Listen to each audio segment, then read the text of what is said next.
శ్రీరామ రామ రామేతి రమే రామే మనోరమే సహస్రనామ తత్తుల్యం రామనామ వరాననే.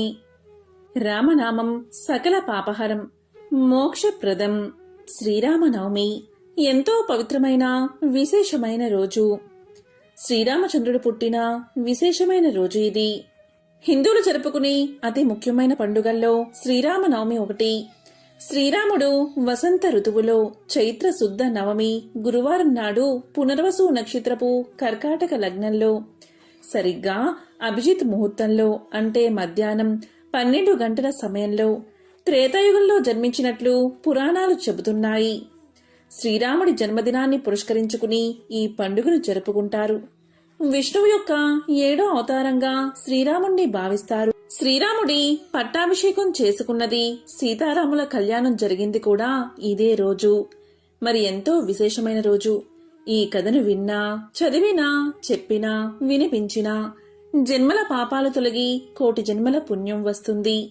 సకల శుభాలు కలుగుతాయి. మరి ఆ కథ ఏంటో ఇప్పుడు ఈ వీడియోలో తెలుసుకుందాం. మహర్షి వాల్మీకి ఆది కవియే కాక వేదాంతి, దార్శనికుడు, తపస్వి, ప్రజలకు మార్గదర్శకుడు, సంస్కర్త, కార్యాచరణవేత్త. ఒకనాడు నారద మహర్షి వాల్మీకి ఆశ్రమానికి విచ్చేశాడు. అప్పుడు వాల్మీకి నారదుణ్ణి ఒక ప్రశ్న అడుగుతాడు. ఈ కాలంలో, ఈ లోకంలో గుణవంతుడు యుద్ధంలో శత్రువుని ధైర్యంగా జయించగలిగినవాడు, ధర్మవంతుడు, చేసిన మేలు మరవనివాడు, ఎల్లప్పుడూ సత్యాన్నే పలికేవాడు, అనుకున్న పనిని దృఢ సంకల్పంతో చేసేవాడు ఎవడైనా ఉన్నాడా? ఉంటే అతని గురించి చెప్పు అని అడుగుతాడు. అదే కాక అన్ని భూతాలయందు దయకలవాడు, విద్వాంసుడు, సమర్థుడు, ప్రియదర్శనుడు, కోపాన్ని జయించినవాడు, అసూయ లేనివాడు, అలా 16 గుణాలు చెప్పి అవన్నీ ఉన్నవాడు ఈ భూమి మీద ఉన్నాడా అని వాల్మీకి మహర్షి అడుగుతాడు. అప్పుడు నారదుడు ఇలా చెప్తాడు. మహర్షి, మీరు అడిగిన గుణాలు గొప్ప చక్రవర్తులకే అసంభవం. ఇక మామూలు మనుషుల సంగతి చెప్పనేలా, కాని అలాంటి ఒక మనిషి గురించి నేను మీకు చెబుతాను అని ఈ విధంగా చెప్పడం ఆరంభించాడు. ఇక్ష్వాకు వంశంలో పుట్టిన రాముడు అనే పేరుతో ఒక మహానుభావుడు ఉన్నాడు. ఆయన అపారమైన శక్తి కలవాడు, సంకల్ప శక్తి కలవాడు, ఇంద్రియాలను జయించినవాడు, అన్ని విద్యలు తెలిసినవాడు, ఐశ్వర్యవంతుడు, శత్రువుని నిగ్రహించగలిగినవాడు, ఈ ప్రపంచానంతటినీ పోషించగలిగినవాడు, సముద్రమంత గాంభీర్యం ఉన్నవాడు, హిమవత్ పర్వతమంతా ధైర్యం ఉన్నవాడు, సాక్షాత్తు శ్రీ మహావిష్ణువయ అని సంక్షేప రామాయణాన్ని నారదుడు చెప్పడం ఆరంభించాడు. సుమారు ఒక 100 శ్లోకాలలో సంక్షేప రామాయణాన్ని నారదుడు వాల్మీకి మహర్షికి చెప్పాడు. అప్పుడు వాల్మీకి అమితానంద భరితుడయ్యాడు. పటికబెల్లం తిన్నవాని నోటికి తీపి ఎలా నిలిచి ఉంటుందో అలా ఆయన హృదయమంతా రామాయణం నిండిపోయింది. ఆ మరనాడు ఆయన తన శిష్యుడు భరద్వాజునితో తమసా నదీ తీరాన వెళ్తూ ఉండగా ఒక వేటగాడు క్రౌంచ పక్షుల జంటలో మగపక్షిని బాణంతో కొట్టాడు. అప్పుడది విలవిల్లాడుతూ అసువులు వీడింది. ఆ దృశ్యాన్ని చూసి వాల్మీకి ముని హృదయం ద్రవించింది, మనస్సు ఆర్ద్రమైంది. శోకాకులుడైన ఆయన నోట ఈ మాటలు వెలువడ్డాయి. ఓరి కిరాతకుడా, క్రౌంచ దంపతుల్లో కామ మోహితమగు ఒకదాన్ని చంపి నీవు శాశ్వతమగు అపకీర్తిని పొందావు. శోక పరితప్త హృదయంతో ఆయన ఉచ్చరించిన ఈ మాటలు చందోబద్ధకంగా ఉన్న మొదటి శ్లోకమని, అది రామాయణం వినడం వల్ల తటస్థించింది అని సంస్కృత సాహిత్య చరిత్రలో నమ్మకం. అప్పుడు బ్రహ్మదేవుడు వాల్మీకి ఆ శ్లోక విశిష్టతను తెలిపి శ్రీరామ చరిత్రను కావ్య రూపంలో రచించమని ప్రేరేపించాడు. లోకాలయందు పర్వతాలు, నదులు ఉన్నంతకాలం ఆ రామాయణ కావ్యం ప్రకాశించునని దీవించాడు బ్రహ్మదేవుడు. అయోధ్య నగరం రాజధానిగా కోసల దేశాన్ని రఘువంశీ వంశపు రాజైన దశరథుడు పాలిస్తున్నాడు. కౌసల్య, సుమిత్ర, కైకేయి ఆయన భార్యలు. పిల్లల్లేని కారణంగా దశరథుడు పుత్ర కామేష్టి యాగం చేశాడు. తరువాత ఆ రాజుకు 4 బిడ్డలు కలిగారు. వారికి రాముడు, భరతుడు, లక్ష్మణుడు, శత్రుఘ్నుడు అని నామకరణం చేశారు. రావణుడు అనేవాడు బ్రహ్మ వద్ద వరాలు పొంది దేవతలను జయించి మునులను వేధిస్తున్నాడు. వాడికి దేవ, గంధర్వ, యక్ష, రాక్షసుల వల్ల చావులేదు. అప్పుడు దేవతల ప్రార్థన మన్నించి శ్రీ మహావిష్ణువు రావణుణ్ణి అంతం చేయడానికి నరుడై జన్మింపనించాడు. విష్ణువు రామునిగా, ఆదిశేషుడు లక్ష్మణుడిగా, శంఖ చక్రాలు భరత శత్రుఘ్నులుగా అవతరించారు. శ్రీ మహాలక్ష్మి సీతగా అయోనిజయై జనక మహారాజు ఇంట పెరుగుతున్నది. రుద్రాంశ సంభూతుడైన హనుమంతుడు కిష్కింధలో ఉన్నాడు. కులగురువు వశిష్ఠుని వద్ద రామ, భరత, లక్ష్మణ, శత్రుఘ్నులు సకల విద్యలు అభ్యసించారు. ఒకనాడు విశ్వామిత్ర మహర్షి దశరథుని వద్దకు వచ్చి తన యాగ సంరక్షణార్థమై రామ, లక్ష్మణులను తనతో పంపమని కోరాడు. ముక్కు పచ్చలారని నవయువకులను పంపడానికి దశరథుడు సంకోచించిన వశిష్ఠుని సలహా మేరకు విశ్వామిత్రునితో పంపాడు. విశ్వామిత్రుడు రామ, లక్ష్మణులకు ఎన్నో అస్త్ర విద్యా రహస్యాలను బోధించాడు. దారిలో రామ, లక్ష్మణులు తాటకి అనే రాక్షసిని సంహరించారు. గంగానదిని దర్శించారు. రాముని పాదం సోకి అహల్యకు శాప విమోచనం అయినది. రామ, లక్ష్మణుల రక్షణలో యాగం జయప్రదంగా జరిగింది. మారీచ, సుబాహులు ఇతర రాక్షస గణాలు దండింపబడ్డారు. తిరుగుదారిలో రామ, లక్ష్మణులు విశ్వామిత్రుడితో కలిసి జనకుడి రాజధాని అయిన మిథిలా నగరాన్ని చేరుకున్నారు. అక్కడ సీతా స్వయంవరంలో రాముడు శివుని విల్లు విరచి సీతకు వరుడయ్యాడు. సీతారాములు, ఊర్మిళ, లక్ష్మణులు, మాండవి, భరతులు, శృతకీర్తి, శత్రుఘ్నుల వివాహం కనుల పండుగగా జరిగింది. తిరుగుదారిలో రాముణ్ణి ఎదిరించిన పరశురామునకు తామిద్దరూ విష్ణు స్వరూపులే అని తెలిసింది. మహావైభవంగా నలుగురు జంటలు అయోధ్యకు తిరిగి వచ్చారు. అయోధ్యలో పాలన నిత్య కళ్యాణంగా సాగుతున్నది. దశరథుడు రాజ్యభారాన్ని పెద్ద కొడుకైన రాముడికి అప్పగించాలని సంకల్పించాడు. పట్టాభిషేకానికి సర్వమూ సిద్ధమైనది. అంతటా వేడుకలు జరుగుతున్నాయి. రాముని సవతి తల్లి అయిన కైకేయికి రాముడంటే ఎంతో వాత్సల్యం. కాని ఆమె చెలికత్తె మందర కైకేయికి ఇలా నూరిపోసింది. రాముడు రాజైతే కౌసల్య రాజమాత అవుతుంది. నీ స్థానం బలహీనపడుతుంది. కనుక భరతుణ్ణి రాజుగా చేసి రాముని దూరంగా పంపే మార్గం ఆలోచించు అని అనగా ఈ మాటలు కైకేయికి వంట పట్టాయి. అంతకు పూర్వం దశరథుడు ఆమెకు 2 కోరికలు ప్రసాదించాడు. వాటిని గుర్తు చేస్తూ ఆమె దశరథుణ్ణి 2 కోరికలు కోరింది. మొదటిది భరతుని పట్టాభిషేకం, రెండవది రామునికి 14 ఏళ్ల వనవాసం.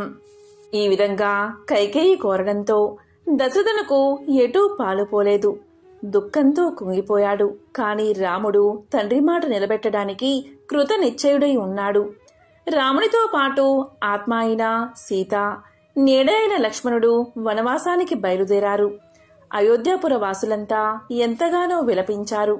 అందరి వద్ద సెలవు తీసుకుని సీతారామ లక్ష్మణులు సకల సౌఖ్యాలు వర్జించి నార దుస్తులు ధరించి వనవాస దీక్షకు సిద్ధమయ్యారు.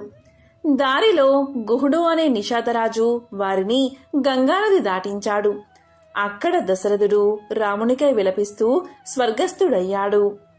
మేనమామల ఇంటి నుంచి అయోధ్యకు వచ్చిన భరతుడు తల్లి చేసిన పనికి మండిపడ్డాడు. ఆమె ముఖం చూడ్డానికి, తన ముఖం ఇతరులకు చూపడానికి అతనికి మనసొప్పలేదు. అప్పుడు అతను సైన్యంతో అడవికి వెళ్లి తన అన్నైన రాముణ్ణి చేరి, నీకు చెందవలసిన రాజ్యం నా వంటి అల్పుడు పాలించలేడు. నా తల్లి తప్పును మన్నించి అయోధ్యకు తిరిగి వచ్చి మమ్మల్నందరినీ ఏలుకో అని ప్రార్థించాడు. తండ్రి మరణవార్త విన్న రాముడు ఎంతగానో దుఃఖించాడు. కాని తండ్రి మాట నిలబెట్టడం మన కర్తవ్యం. వనవాస దీక్ష ముగియవలసిందే అని నిశ్చయించాడు రాముడు. అప్పుడు భరతుడు ఇలా పలికాడు, 14 సంవత్సరాల తర్వాత నీవు అయోధ్యకు రావడం. ఒక్కరోజు ఆలస్యమైనా నేను ప్రాణాలు త్యజిస్తాను. అంతవరకు నీ పాదుకలను సింహాసనంపై ఉంచి మృత్యునిగా నేను రాజ్యపాలన నిర్వహిస్తాను అని అయోధ్యకు తిరిగి వెళ్లాడు. సీతారామ లక్ష్మణులు మందాకిని తీరాన చిత్రకూటం అనే సుందర ప్రదేశంలో ఒక పర్ణశాలను నిర్మించుకుని జపతబాది కార్యక్రమాలు నిర్వహిస్తూ కాలం గడుపుతున్నారు.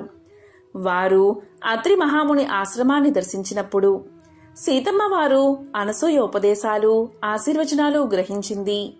శాపవసాన విరాధుడు అనే రాక్షసుడైన తుంబురుడు రామలక్ష్మణుల చేత శాప విమోచనం పొందుతాడు.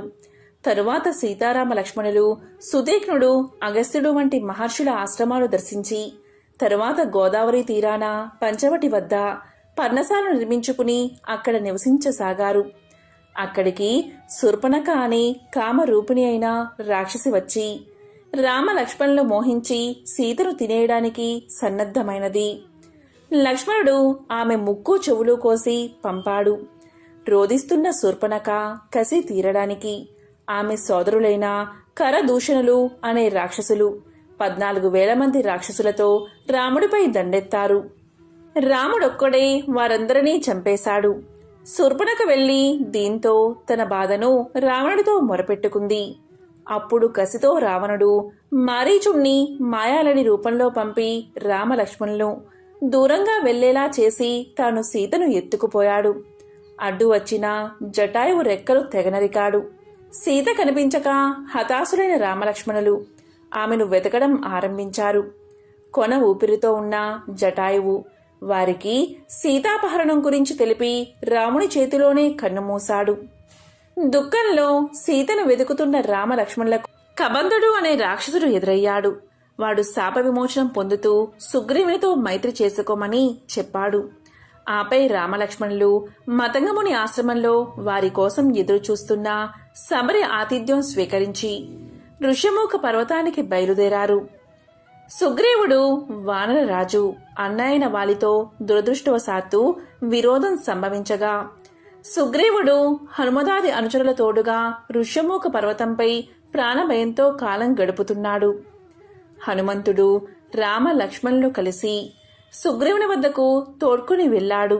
రాముడు సుగ్రీవుడు అగ్నిసాక్షిగా మిత్రులయ్యారు. వాలిని వధించి రాముడు సుగ్రీవునకు వానర రాజ్యం కట్టబెట్టాడు. తరువాత సుగ్రీవుడు వానరులను నలుదిక్కులకు సీతాన్వేషణ నిమిత్తమై పంపాడు. అలా దక్షిణ దిశకు వెళ్లిన వారిలో అంగదుని నాయకత్వంలో హనుమంతుడు, జాంబవంతుడు, నీలుడు, మైందుడు, ద్వివుదుడు, సుషేణుడు వంటి మహావీరులు ఉన్నారు. వారు అంతా కలియజూస్తూ అనేక అవాంతరాలను అధిగమించి స్వయం ప్రభ అనే యోగిని సాయంతో దక్షిణ సముద్ర తీరానికి చేరుకున్నారు. ఆపై దిక్కుతోచక వారు శోకంలో మునిగిపోయిన వారికి జటాయువు సోదరుడైన సంపాతి కనిపించి రావణుడు సీతను అపహరించి లంకలో దాచాడని చెప్పాడు. ఇక 100 యోజనాల విస్తీర్ణమున్న సముద్రాన్ని దాటి లంకకు ఎలా వెళ్లాలో తెలియక వానరులు తర్జన భర్జనలు పడసాగారు.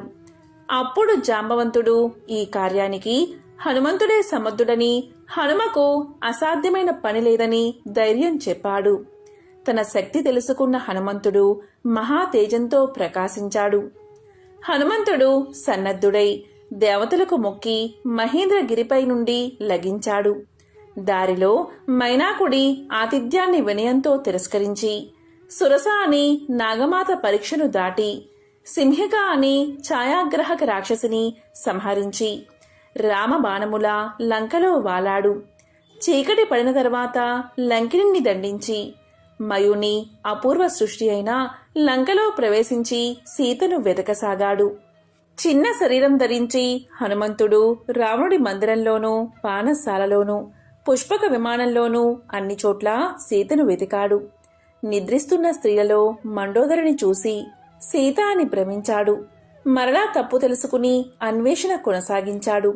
సీతమ్మ జాడ కానక హనుమ చింతించాడు. ఏమి చెయ్యాలో తోచలేదు అతనికి. ఊరకని వెనుకకు మరలి అందరినీ నిరాశపరచడానికి సిద్ధపడలేక ఆత్మహత్యకు కూడా ఉపక్రమించబోతూ ఉండగా అశోకవనం కనిపించింది హనుమకు. రామ లక్ష్మణులకు, జానకికి, రుద్రునకు, ఇంద్రునకు, యమునకు, వాయువునకు, సూర్యచంద్రులకు, మర్గద్గరములకు, బ్రహ్మకు, అగ్నికి, సకల దేవతలకు నమస్కారం చేసి అశోకవనంలో సీతను వెతకడానికి బయలుదేరాడు హనుమంతుడు. అక్కడ సింసుపా వృక్షం కింద రాక్షస కాంతలచే పీడించబడుతూ సింహాల మధ్య ఉన్న లేడివలే భయంతో కృశించిన సీతను చూశాడు హనుమంతుడు. జాడలెరిగి ఈమె సీతయే అని నిర్ధారించుకున్నాడు.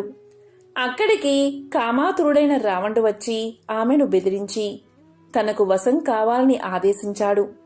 శ్రీరాముని బాణాగ్నితో లంక భస్మం అవడం తథ్యమని సీత రావణుడికి గట్టిగా చెప్పింది. 1 నెల మాత్రం గడువు పెట్టి రావణుడు వెళ్లిపోయాడు. రాక్షస కాంతలు సీతను నయాన భయాన అంగీకరింప చెయ్యాలి అని ప్రయత్నిస్తూ ఉండడం వల్ల ప్రాణత్యాగం చెయ్యాలని సీత నిశ్చయించుకుంది. వారిలో సహృదయ అయిన త్రిజట అనే రాక్షస కాంతకు ఒక కల వచ్చింది. అది ఏంటి అంటే, తెల్లని ఏనుగు ఎక్కి వచ్చి రామలక్ష్మణులు సీతను తీసుకుని పోయినట్లు, లంక నాశనమైనట్లు, రావణాదులంతా హతమైనట్లు వచ్చిన ఆ కలవిని రాక్షస కాంతలు భయపడ్డారు.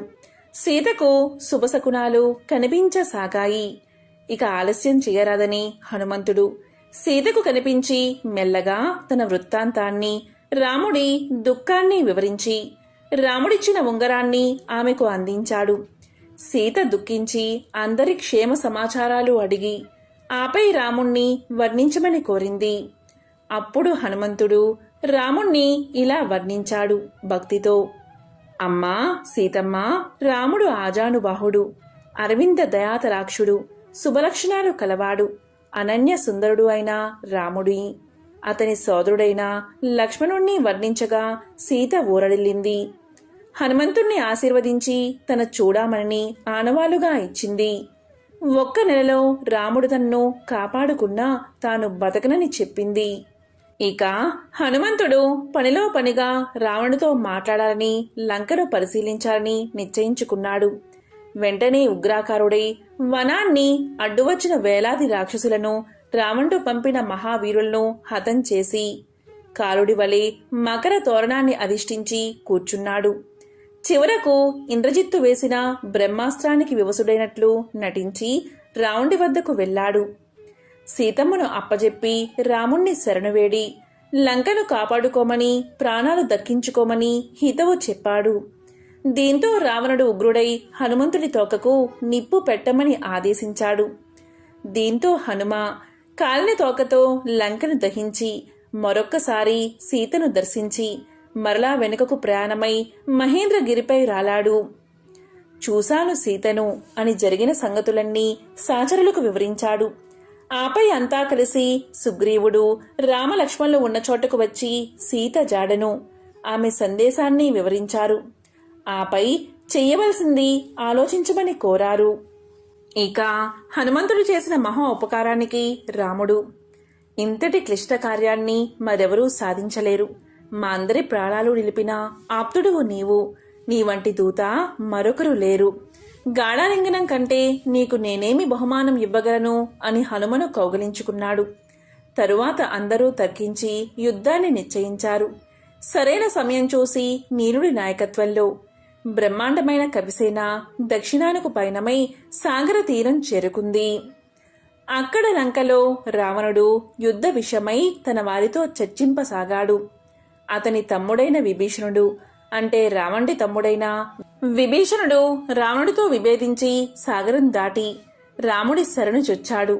కానున్న లంకాధిపతివని రాముడు విభీషణుడుకు ఆశ్రయమిచ్చి కానున్న లంకాధిపతిగా సాగర జలాలతో అభిషిక్తుణ్ణి చేయించాడు. ఇక సాగరాన్ని దాటడానికి అద్భుతమైన వారధి నిర్మాణం విశ్వకర్మ కొడుకైన నరుడి పర్యవేక్షణలో ప్రారంభమైనది. 5 రోజుల్లో 100 యోజనాల పొడవు 10 యోజనాల వెడల్పు గల వారధి పూర్తి కాగా వానర బల్లూక సేనల రామలక్ష్మణులు వారధి దాటి లంకను చేరారు. నీలుడి నాయకత్వంలో ఆ సేన మరో సాగరంలా ఉండి రామకార్యానికి సన్నద్ధమై ఉంది. రావణుడి చారల వల్ల తెలిసిన సమాచారం ప్రకారం వానరసేన రామలక్ష్మణులు అజేయులు అసమానులు కనుక యుద్ధం వినాశహేతువని కొందరు ఎరిగినదే. ముఖ్యంగా ప్రహస్తుడు, ఇంద్రజిత్తు, నికుంభుడు వీరిలో ఎవరైనా తప్పక రామలక్ష్మణులను కడతేర్చగలరని కనుక ఇక ఇంద్రుడి వజ్రాయుధాన్ని గడ్డిపోచులా తలిచే కుంభకర్ణుడు తను యుద్ధానికి రావాల్సిన అవసరమే రాదని రావణుడి విశ్వాసం. ఇరుపక్షాల వారు వ్యూహాలు సన్నద్ధం చేసుకున్నారు. చిట్ట చివరి ప్రయత్నంగా రాముడు పనిచిన అంగద రాయబారం విఫలమైనది. దీంతో వానరసేన జయతి బలో రామో లక్ష్మణచ్చ మహాబలః రాజా జయతి సుగ్రీవో రాఘవేనాభిపాలిత అంటూ లంకను ముట్టడించింది. మహాయుద్ధంతో బున బోంతరాలు కంపిస్తున్నాయి. వానరుల చేతిలో రాక్షసవీళ్లు భంగపడ్డారు. దానితో ఇంద్రజిత్తు మాయాయుద్ధాన్ని ఆరంభించి నాగాస్త్రంతో రామ లక్ష్మణులను వివసులను చేసి శత్రు సైన్యాన్ని భయానికి గురిచేశాడు. అంతా విషణులైన సమయానికి గరుత్మంతుడు మహాప్రభంజనంలా వచ్చి వారిని నాగబంధాల నుంచి విముక్తులను చేశాడు. మర్నాడు హనుమంతుని చేత ధూమ్రాక్షుడు, అంగదుని చేత వజ్రదంష్టుడు, నీలుని చేత ప్రహస్తుడు హతులయ్యారు. రావణుడు స్వయంగా మహావీరులైన రాక్షస గణాలను వెంటబెట్టుకుని యుద్ధానికి వెళ్లాడు. అప్పుడు జరిగిన భీకర సంగ్రామంలో రావణుడి కిరీటం నేలబడింది, ధనస్సు చేజారింది. విశ్రాంతి తీసుకుని మర్నాడు యుద్ధానికి రమ్మని రాముడు రావణుణ్ణి పంపేశాడు. అవమాన భారంతో కుంగిన రావణుడు తన సోదరుడైన కుంభకర్ణుణ్ణి నిద్రలేపి యుద్ధానికి పంపాడు. కుంభకర్ణుడు వానరులను కరకర నమిలి మింగుతూ ఎండు అడవిని అగ్ని కాల్చినట్టుగా వానరసేనను నాశనం చేశాడు. లక్ష్మణుడి బాణాలు కుంభకర్ణుణ్ణి నిలవరించాయి. రాముడు దివ్యాస్త్రాలతో వాడి బాహువులను ఉరువులను ఖండించగా వాడు పర్వతంలా కిందపడ్డాడు. వాడి కిందపడి ఎంతో రాక్షసులు కూడా నశించారు. శోకిస్తున్న రావణుణ్ణి ఓరడించి మరనాడు దేవాంతక, నరాంతక, అతికాయ, త్రిసల్లు అనే రావణ నందనులు, మత్తుడు, ఉన్మత్తుడు అని రావణ సోదరులు అందరూ మహాసురులు భీకరమైన యుద్ధానికి దిగారు. వారు అంగదుణ్ణి, హనుమంతుణ్ణి లక్ష్మణి చేత హతులయ్యారు. ఇక ఇంద్రజిత్తు బ్రహ్మాస్త్రాన్ని సంధించాడు. దానితో అందరూ మూర్ఛిల్లారు. రామ, లక్ష్మణ, హనుమంతులు కూడా బ్రహ్మాస్త్రాన్ని మన్నించక తప్పలేదు. ఎలాగో తెలివి తెచ్చుకున్న జాంబవంతుడు హిమవత్ పర్వతాల్లో ఉన్న ఔషధాలు తెమ్మని హనుమకు పురమాయించాడు. హనుమంతుడు పర్వత సమేతంగా ఔషధాలు తెచ్చి అందరినీ పునర్జీవితులను చేసి మరలా పర్వతాన్ని యథాస్థానంలో ఉంచి వచ్చాడు. ఇంద్రజిత్తు బ్రహ్మ శిరోనామకాస్త్రాన్ని సాధించడానికి నికుంభుడిలా యజ్ఞం ఆరంభించాడు. లక్ష్మణుడు అన్న ఆశీర్వాదాన్ని పొంది హనుమంతుణ్ణి భుజాలపై ఆసీనుడై వెళ్లి యజ్ఞాన్ని భంగం చేసి యుద్ధానికి తలపడ్డాడు. ఆ భీకర సమరంలో ఆకాశాన్ని బాణాలు కప్పేశాయి. చివరకు రాముడి పేరు చెప్పి సౌమిత్రి సంధించిన ఐంద్రాస్త్రంతో ఇంద్రజిత్తు తల తెగిపడింది. ఇక రావణుడు మహోదరాది మహావీరులతో యుద్ధానికి వెళ్లాడు. సుగ్రీవుని చేత మహోదరుడు మరణించాడు. రావణుణ్ణి మహోగ్ర సదాటికి వానర సైన్యం చిన్నాభిన్నమైనది. లక్ష్మణుడు దారుణంగా గాయపడ్డాడు. అప్పుడు రాముడు తన వారిని ఉద్దేశించి, మీరు సముద్రిని రక్షిస్తూ యుద్ధం చూస్తూ ఉండండి, నేను రాముడంటే ఏమిటో చూపిస్తాను, రావణ సంహారం చేసి వస్తాను అన్నాడు. రామ రావణ సంగ్రామం ప్రళయ కాలాగ్నివలే చెలరేగింది. రావణుడి అస్త్రంతో లక్ష్మణుడు కూలిపోయాడు. రాముడు విలపించసాగాడు. లక్ష్మణుడు కేవలం మూర్ఛిల్లాడని ధైర్యం చెప్పి సుషేణుడు మరలా హనుమను గిరిశిఖరానికి వెళ్లమన్నాడు. హనుమంతుడు శిఖరంతో సహా ఔషధాలు తెచ్చి వాసన చూపగా లక్ష్మణుడు లేచి నిలబడి, అన్నా, ఈ సాయం సంధ్యలో రావణుడు కడతేరాలి అన్నాడు. రామునకు సహాయంగా ఇంద్రుడు మాతలిని సారథిగా పంపాడు. యుద్ధ పరిశ్రాంతుడై ఉన్న రామునకు అగస్త్యుడు ఆదిత్య హృదయాన్ని ఉపదేశించాడు. రాముడు ఆదిత్య హృదయాన్ని 3 సార్లు జపించాడు. రాముడు రావణుడు సర్వర్షాన్ని కురిపించసాగారు. రామ రావణ యుద్ధం. రామ రావణ యోరివా వారి యుద్ధానికి మరొకటి పోలికలేదు అని దేవగణాలు ఘోషిస్తున్నాయి.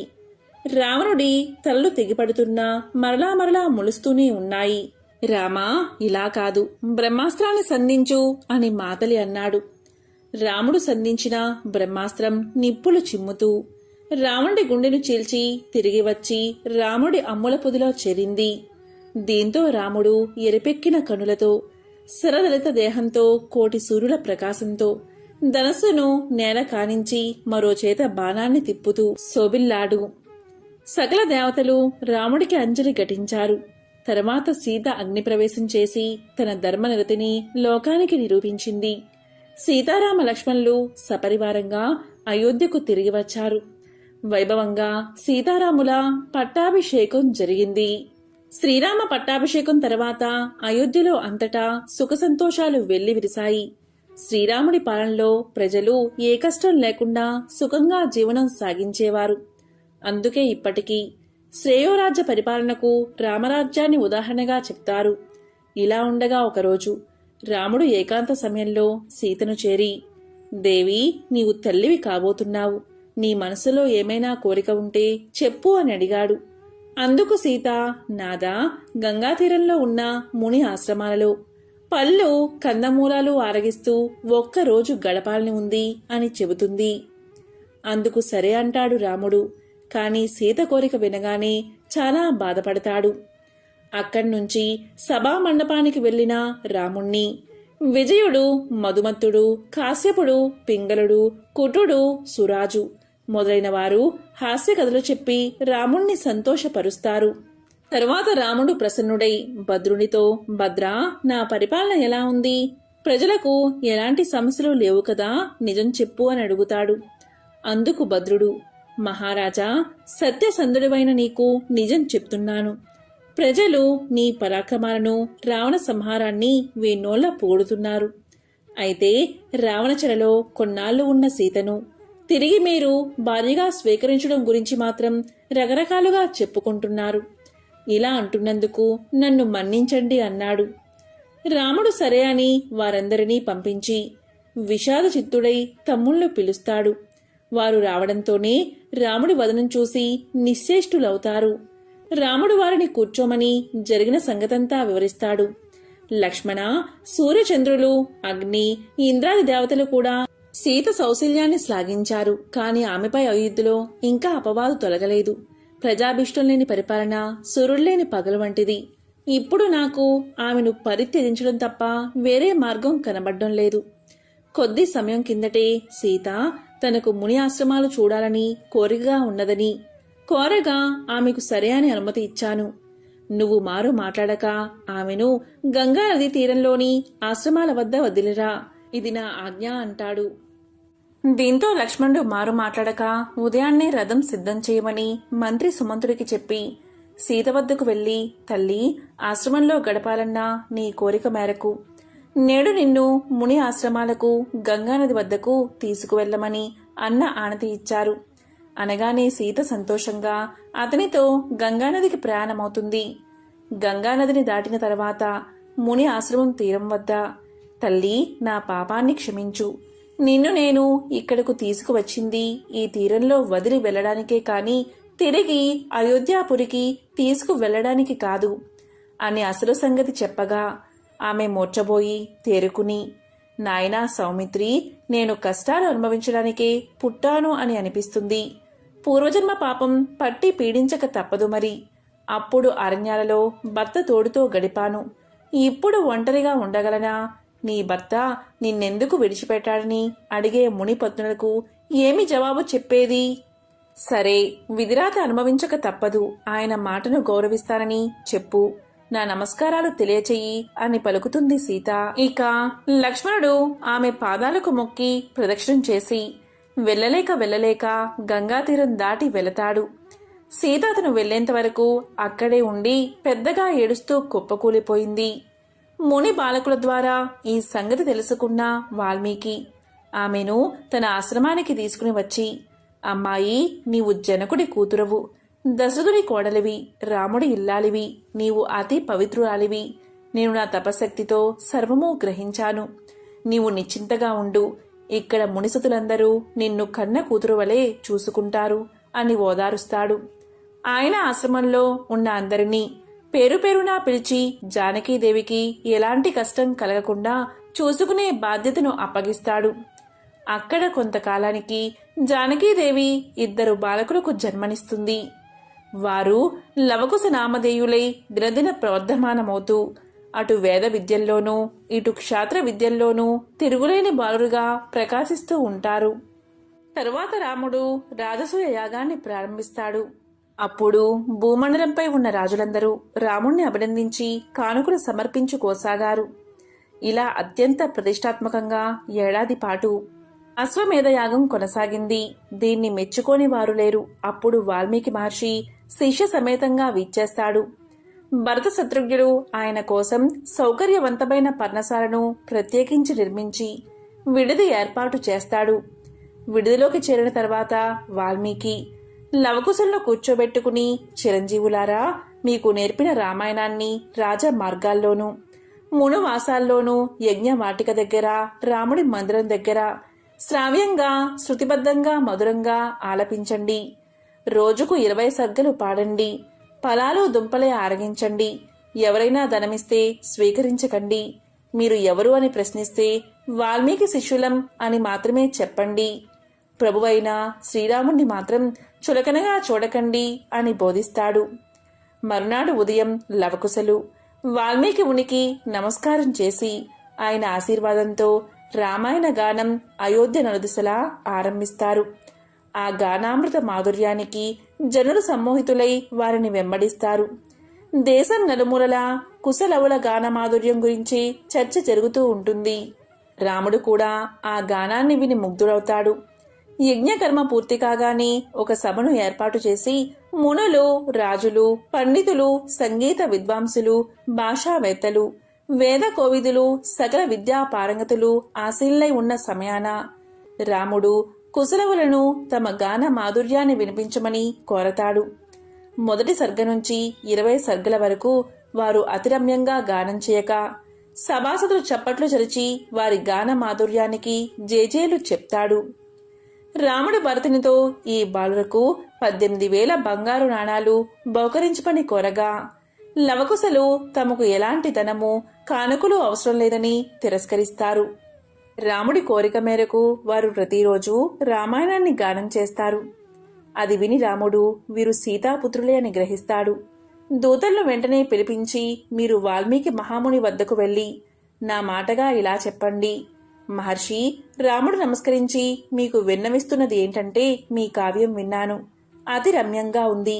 మీరు నిజంగా జానకీదేవి కలంకరహిత అని భావిస్తే ఆమెను సభాముఖానికి తీసుకువచ్చి ఆ విషయం ఆమెను నిరూపించుకోవాలి అని చెప్పగా వారు వాల్మీకిని కలిసి తిరిగి వచ్చి, రేపు సీత తన నిర్దోషిత్వాన్ని ప్రకటిస్తుంది కాబట్టి ఆమెపై అబాండాలు వేసిన వారు కూడా సభకు రావచ్చని వాల్మీకి సెలవిచ్చారని చెప్తారు. ఆ ప్రకటన విన్న వాళ్ళంతా ఇటువంటి ధర్మపాలన నీకే చెల్లుతుంది అని రాముణ్ణి మెచ్చుకున్నారు.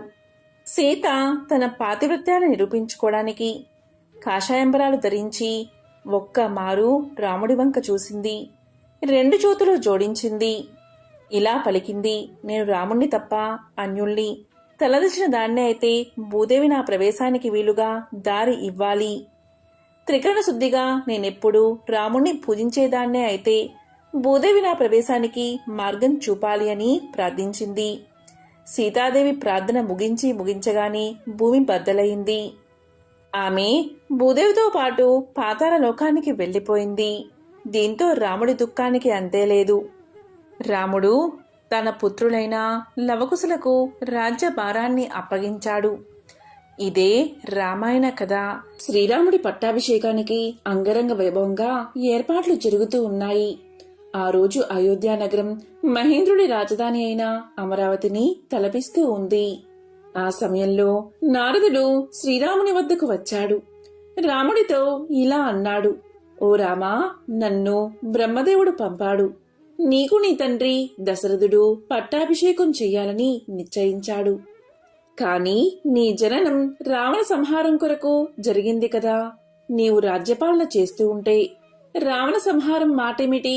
భూభారం తగ్గించడానికి నీవు రాక్షస సంహారం తప్పకుండా చెయ్యాలి కదా. శ్రీరామా, నీవు దేని కొరకు అవతరించావో ఆ విషయాన్ని మర్చిపోవద్దు అన్నాడు నారదుడు. దానికి రాముడు ఇలా పలికాడు, నారదా, నీకు తెలియని విషయం ఏమున్నది? నేను ఆడిన మాట తప్పను. సంహారం తప్పకుండా చేస్తాను. రేపే దండకారణ్య ప్రయాణం చేస్తాము. 14 సంవత్సరాలు అరణ్యవాసం చేస్తాను. సీతాదేవి అపహరణ విషయంలో రావణ సంహారం చేస్తాను. ఇది సత్యము అని రాముడు నారదుడికి తెలియచేశాడు. రాముడి మాటలకు సంతోషించిన నారదుడు అక్కడ్నుంచి వెళ్లిపోయాడు. అయోధ్యలోని పౌరులందరూ రామ పట్టాభిషేక సందర్భంలో ఉత్సవాలు జరుపుకుంటూ ఉంటే దేవలోకంలో దేవతలంతా ఎంతో విచారంగా ఉన్నారు. వారందరూ సరస్వతీదేవి దగ్గరకు వెళ్లి ఇలా పలికారు: అమ్మా సరస్వతీదేవి, నీవు ఇప్పుడు వెంటనే భూలోకానికి వెళ్ళు. నీవు రాముడికి జరగబోయే పట్టాభిషేకానికి విఘ్నం కలిగించు. ఇది బ్రహ్మదేవుడి ఆదేశం. తల్లి, నువ్వు ముందుగా మందర అనే దాసివాక్కులో ప్రవేశించు. తరువాత కైకేయి వాక్కులో ప్రవేశించు.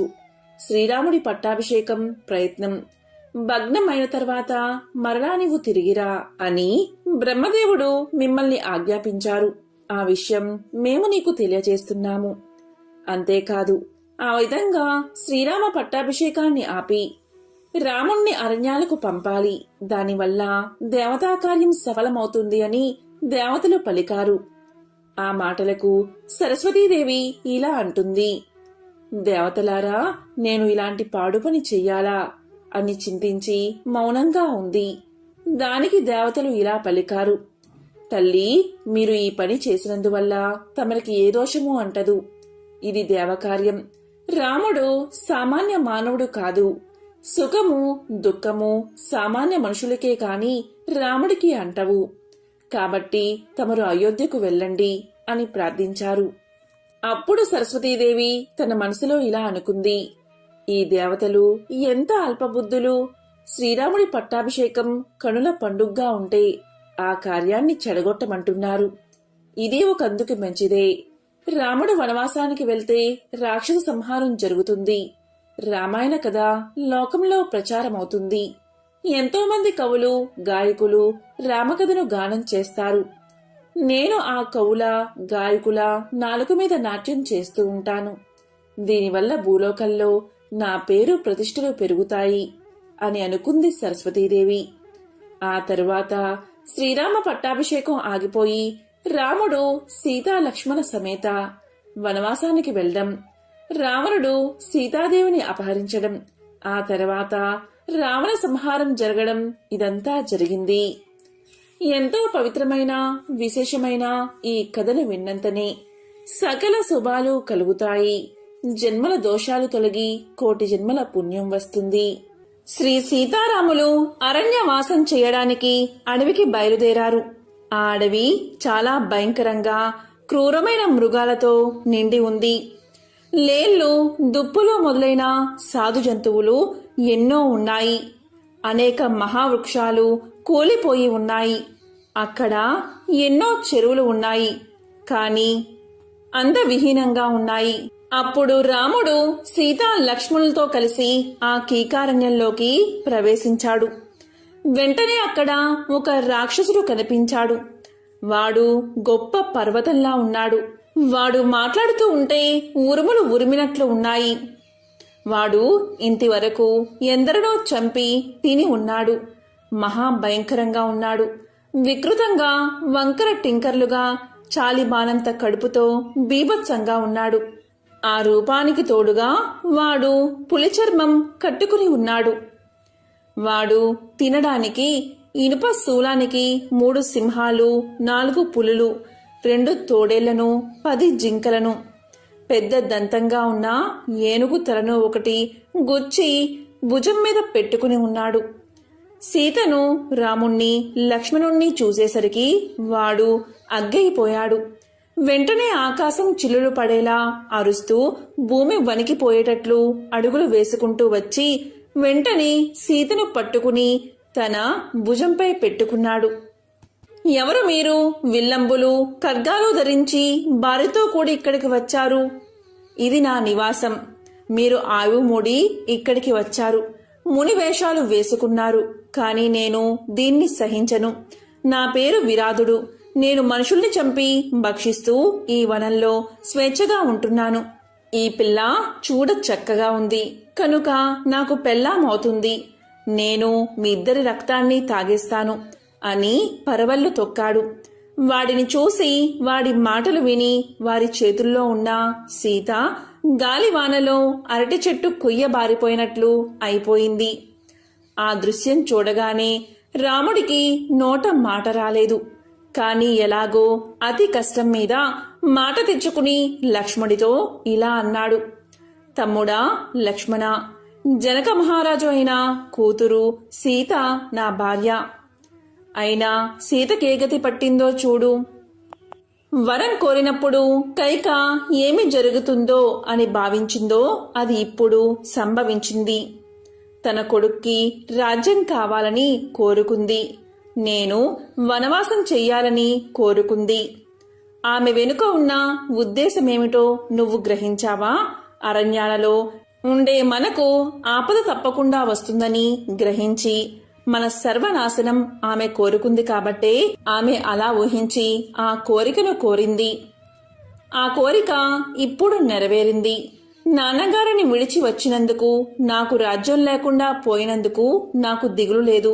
కానీ సీతను మరొకడు తాకడం నాకు ఎంతో దుఃఖంగా ఉంది అంటూ కళ్ళల్లో నీళ్లు పెట్టుకున్నాడు శ్రీరాముడు. అది చూసిన లక్ష్మణుడు ఎంతో కోపంతో కాలసర్పంలాగా రాసుకుంటూ ఇలా అన్నాడు: అన్నా, నువ్వు సకల జగత్తుకు దేవుడువు, దేవేంద్రుడితో సమానమైన వాడవు. నీ సేవకుణ్ణి నేను ఉండగా నువ్వెందుకు అలా దుఃఖిస్తావు? నేనొక బాణంతో క్రూర రాక్షసుడైన ఈ విరాదుణ్ణి కూలగొడతాను. కైకామాత భరతుడికి రాజ్యం కావాలి అన్నప్పుడు నాకు భరతుడి మీద వచ్చిన కోపం అంతా ఇంతా కాదు. ఆ కోపాన్ని ఇప్పుడు ఈ విరాదుడి మీద చూపించి అతన్ని చంపేస్తాను. ఇంద్రుడు పర్వతం మీద వజ్రాయుధం వదిలిపెట్టినట్లు ఇతన్ని నేను చంపేస్తాను అని లక్ష్మణుడు పలికాడు. రాముణ్ణి లక్ష్మణుణ్ణి చూసిన విరాదుడు వికటాహా నవ్వుతున్నాడు. అప్పుడు లక్ష్మణుడు ఇలా పలికాడు: ఎవడ్రా నువ్వు అని అడిగాడు. అప్పుడు విరాదుడు: నేను అడిగిన ప్రశ్నే మీరు నన్ను అడుగుతున్నారు. మీరు ఎవరు, ఎక్కడికి వెళ్తున్నారు అని అడిగాడు. దానికి రాముడు ఇలా అన్నాడు: మేము ఇక్ష్వాకు వంశీయులం, క్షత్రియులం, దశరథ మహారాజు కొడుకులం. మా నాన్నగారి ఆజ్ఞ మీద మేము వనవాసం చేయడానికి వచ్చాం. మరి నువ్వు ఎవరు, ఈ దండకారణ్యంలో ఎందుకు ఉన్నావు అని అడిగాడు. అది విని విరాదుడు రాముడితో ఇలా పలికాడు: రామా విను, నా తండ్రి జయుడు, నా తల్లి సతహోద, రాక్షసులందరూ నన్ను విరాదుడు అని పిలుస్తారు. ఎలాంటి శస్త్రాలతోనూ ఎవరూ కూడా నన్ను చంపలేరు, నరకలేరు, చీల్చలేరు. నేను ఘోర తపస్సు చేసి బ్రహ్మదేవుణ్ణి మెప్పించి ఈ వరాన్ని పొందాను. మీరీ సుందరి మీద ఆశ వదిలి వెళ్ళిపోండి, పరిగెత్తిపోండి, లేకుంటే మాట దక్కదు. నిజానికి మీ ప్రాణాలతో నాకేమీ పనిలేదు అన్నాడు విరాదుడు. ఆ మాటలు వినేసరికి రాముడికి ఎంతో కోపం వచ్చింది. ఓరి దృష్టుడా, ఉత్తమ స్త్రీ మీద ఆశ పెట్టుకుని నీవు చాలా నీచమైన కోరికను కోరుకుంటున్నావు. ఇదే నీ మరణానికి కారణం అవుతుంది. నా ఎదుట నువ్వు ప్రాణాలతో పోలేవు అని గర్జించి వెంటనే ధనస్సు ఎక్కిపెట్టి కరకు బాణాలను తొడిగి లాగి విరాదుణ్ణి కొట్టాడు శ్రీరాముడు. ఈ విధంగా 7 బాణాలను విడిచాడు. అవి గరుత్మంతుడిలా వాయువేగంతో వెళ్లి విరాదుణ్ణి నాటుకున్నాయి. నెమలి రెక్కల కొంకాలు ఆ బాణాల కొనలు 7 విరాదుడి శరీరంలోకి దూసుకుపోయాయి. అవి విరాదుడి రక్తంలో తడిచి అగ్ని జ్వాల వలె నేల మీద పడ్డాయి. ఆ దెబ్బలు తిన్న విరాదుడు కోపగించి సీతను కిందకు దించి శూలం పుచ్చుకుని రాముడి మీదకు, లక్ష్మణుడి మీదకు ఉరికాడు. అతను అలా ఉరుకుతున్నప్పుడు మృత్యుదేవత నోరు తెరుచుకుని మీద పడినట్లయింది. అప్పుడు రామలక్ష్మణులు విరాదుడి మీద శరవర్షం కురిపించారు. అందుకు విరాదుడు ఒళ్ళు విరుచుకున్నాడు. వారు వేసే బాణాలు వాడి శరీరం మీద పడి కిందకి పడుతున్నాయి. ఆ వరమహిమ వల్లే అతడు ప్రాణాలు కోల్పోకుండా ఉన్నాడని రామలక్ష్మణులకు అర్థమైంది.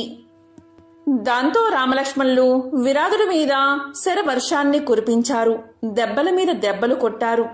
అప్పుడు విరాదుడు మిక్కిలి కోపంతో పర్వతంలాగా చలించకుండా రామలక్ష్మణులు చేత్తో పట్టుకుని అడవిలో పరిగెత్తుతూ బయలుదేరాడు. అప్పుడు రాముడు లక్ష్మణుతో ఇలా అన్నాడు, తమ్ముడా, వీడు ఈ దారిలో మనల్ని తీసుకుపోవడమే మంచిది. వీడు మనం వెళ్లవలసిన దారిలోనే బయలుదేరాడు అని లక్ష్మణుతో అన్నాడు. విరాధుడు ఇద్దరిని భుజాల మీద ఎక్కించుకుని పిడుగులు పడుతున్నట్లుగా అరణ్యంలోకి బయలుదేరాడు. ఆ అడవి ఎంతో దట్టంగా ఉంది. అందులో ఆకాశం అంతా రకరకాల చెట్లు ఉన్నాయి. చిత్ర విచిత్రమైన పక్షులు కూడా ఉన్నాయి. రకరకాల విషసర్పాలు ఎన్నో ఉన్నాయి. ఆ అరణ్యంలో వాడు నిరాటంకంగా నడిచిపోసాగాడు విరాధుడు. రాముణ్ణి, లక్ష్మణుణ్ణి విరాధుడు ఎత్తుకుపోతూ ఉండడం చూసి సీతాదేవి ఇలా పలుకుతుంది, నా రాముడు సత్యవాది, శీలవంతుడు. రౌద్రాకారుడైన ఈ రాక్షసుడు లక్ష్మణ్తో పాటు నా రాముణ్ణి కూడా తీసుకుపోతున్నాడు. నా రాముణ్ణి, లక్ష్మణుణ్ణి వదిలిపెట్టి నన్ను తీసుకుపో అంటూ సీత గొంతెత్తి ఏడ్చింది. అది విన్న రాముడు, లక్ష్మణుడు ఆ రాక్షసుణ్ణి సంహరించాలి అనుకున్నారు. వెంటనే లక్ష్మణుడు విరాధుని ఎడమ చేతిని నరికేశాడు. రాముడు కుడి చేతిని నరికేశాడు. దాంతో విరాధుడు నీలి మేఘం వలె పర్వత శిఖరం కూలినట్లు నేల కూలిపోయాడు. వెంటనే రాముడు లక్ష్మణుడితో ఇలా పలికాడు, లక్ష్మణ, వినాదుడు బ్రహ్మదేవుడి వరం వల్ల ఇంకా చనిపోలేదు కనుక ఇతన్ని గుంతతీసి పాతి పెడదామన్నాడు. దాంతో విరాధుడు, రామా, నువ్వు మహేంద్ర సమానుడువు. నీ చేతిలో నేను చనిపోయాను. అజ్ఞానం వల్ల నువ్వు ఎవరో నేను తెలుసుకోలేకపోయాను. కౌసల్య కడుపు చల్లగా నువ్వు మహానుభావుడువు. నీ సంగతి, లక్ష్మణుడి సంగతి నాకు తెలియక ఇంత ఇబ్బంది కొని తెచ్చుకున్నాను. నేను పూర్వం ఒక గంధర్వుణ్ణి, కుబేరుడి దగ్గర అధికార వర్గంలో ఒకరిని. అయితే రమ్మను విడిచిపెట్టి ఉండలేక నా విధుల్లో కర్తవ్య నిర్వహణను సరిగ్గా చేయలేకపోయాను. అశ్రద్ధ చేశాను. అందుకు కోపగించిన నా ప్రభువైన కుబేరుడు ఇలా రాక్షసుడిగా కమ్మని శపించాడు. దశరథ మహారాజు కొడుకు అయిన రాముడు నిన్నెప్పుడు యుద్ధంలో సంహరిస్తాడో అప్పుడే నీకు శాప విముక్తి అవుతుందని తెలియచేశాడు. అప్పుడే నువ్వు స్వర్గానికి వస్తావు అని కుబేరుడు చెప్పి నాకు ఉపశాంతిని కలిగించాడు. కాబట్టి నేను నీ అనుగ్రహం వల్ల ఆ శాపం నుండి విముక్తుడై ఇప్పుడు స్వర్గానికి వెళ్ళిపోతున్నాను అని తెలియచేశాడు విరాధుడు. ఓ రామా, ఇక్కడికి ఆమడ దూరంలో ధర్మాత్ముడైన శరభంగ మహర్షి ఉన్నాడు. మీరు ఆ ఆశ్రమానికి త్వరగా వెళ్ళండి. మీకు సకల శ్రేయస్సులు కలుగుతాయి అని చెప్పి విరాధుడు స్వర్గలోకానికి చేరుకున్నాడు. ఎంతో విశేషమైన పవిత్రమైన ఈ కథను చదివినా, చెప్పినా, వినిపించినా సకల శుభాలు కలుగుతాయి. ఇక శ్రీరామనవమిలోపు లేదా శ్రీరామనవమి రోజు గోవుకు ఈ ఒక్కటి తినిపిస్తే చాలు, సకల దరిద్రాలు తొలగిపోతాయి. సకల దేవతల అనుగ్రహం మీకు కలుగుతుంది. ఎవరైతే ఈ కథను వింటారో లేక చదువుతారో వారికి సకల శుభాలు కలుగుతాయి. జన్మల దోషాలు తొలగి కోటి జన్మల పుణ్యం వస్తుంది. జై శ్రీరామ్, జై హనుమాన్.